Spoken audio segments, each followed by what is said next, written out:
Hi everyone, Gaurang Shah here from Geojit Financial Services. So markets did went down closer to 10,800 is what we made the bottom, and then we saw the bounce back. And since yesterday we've been consolidating with a flat to positive bias.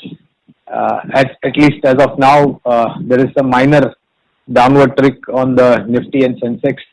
What is spoiling the market is the Bank Nifty. Yesterday also we saw Bank Nifty contributing to a great extent to the downside of the market. This morning also we have Bank Nifty down. And let me say this, primarily because on 5th of October now we will have the possible outcome of that issue which is lingering in the Supreme Court, which is interest on interest, whether the banks should charge or not.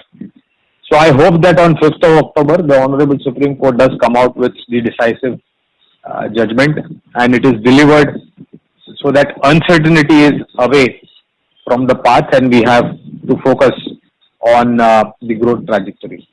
On the crude oil front, we've seen a very steady move, no major downside upside growth on the NYMEX and Brent, and I think that's where it is going to stay.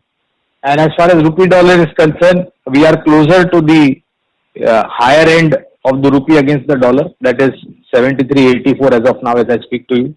I don't see it crossing 74 and depreciating it more. Possibility of some strength closer to 73.50 or below that, which we've seen in the last couple of days. And in this whole consolidation that we are seeing in the market, equity markets, we've seen two sectors which I've been repeating time and again, that is IT and pharma outperformed. And my sense is that after a brief period of consolidation, and rightly so, it is always healthy for the market to see this kind of consolidation after we've seen the recovery and the run-up. It always is better to make a base and then make the next move upwards so that we are able to withstand that up move and we have a stronger base in place. So not surprising, but I'm quite sure that once we have the interest on interest judgment out of the way and we speak about the government policies, external factor, domestic factors, I think there is going to be more positivity. And the view as far as finding a vaccine or a cure for this Chinese COVID-19 virus is concerned is now getting postponed to first calendar quarter, Jan-Feb-March 2021. So my view is, friends, that possibly we may have some kind of, new. And one more thing, of course, on the international front, we have the elections coming up in the United States in the month of November. This is also likely to keep the market within that, volatile period. Don't want to speculate more because I'm not a big political analyst, but this is something that is definitely going to keep the markets under check. I would like to recommend a few investment ideas. Mind you, these are not trading ideas, these are investment ideas. And these investment ideas are primarily from a long-term time horizon. I have identified three of them, and all three are likely to be associated with the domestic events, global events, domestic government policy, move from China to India and other Southeast nations as far as manufacturing facilities concerned, etc., etc. So I've kept this theme in mind.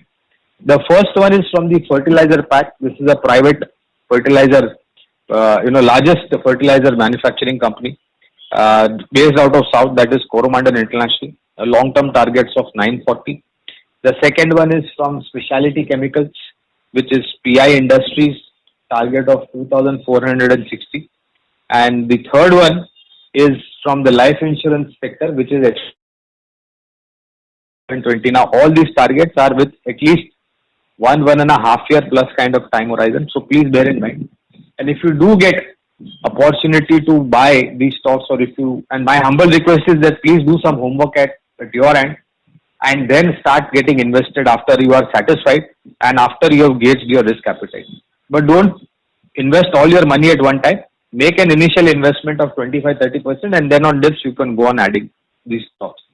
Overall on the market, I don't see on the Nifty spot 11,100, 11,150 being broken decisively. Intraday, you might have certain corrections coming in, but I think this could be the floor on the lower side. And 12,000, 11,350, 11,400 will be the higher end range. So I expect this 200, 300, 200, 250 point range on the market on the Nifty spot I'm talking about. This will maintain for some more time. And till the time we see this, issues, and not to forget, we have a truncated week. This week, Friday is a holiday because of Gandhi Jayanti, and tomorrow is the last working day of the week. So again, you might have choppiness, volatility, and come next week, we'll have clarity on 5th of October as to what the Honorable Supreme Court has to say. So, this 2-3 days would be really choppy, volatile, difficult to gauge the trend given the kind of intraday volatility we have seen. But all dips, as I mentioned earlier, would be great opportunity to buy for a long-term basis. And all these three investment ideas, again, I would like to repeat, are long-term fundamental ideas with at least 1.5 to 2 year time horizon. Thank you all and see you again next week. Bye-bye.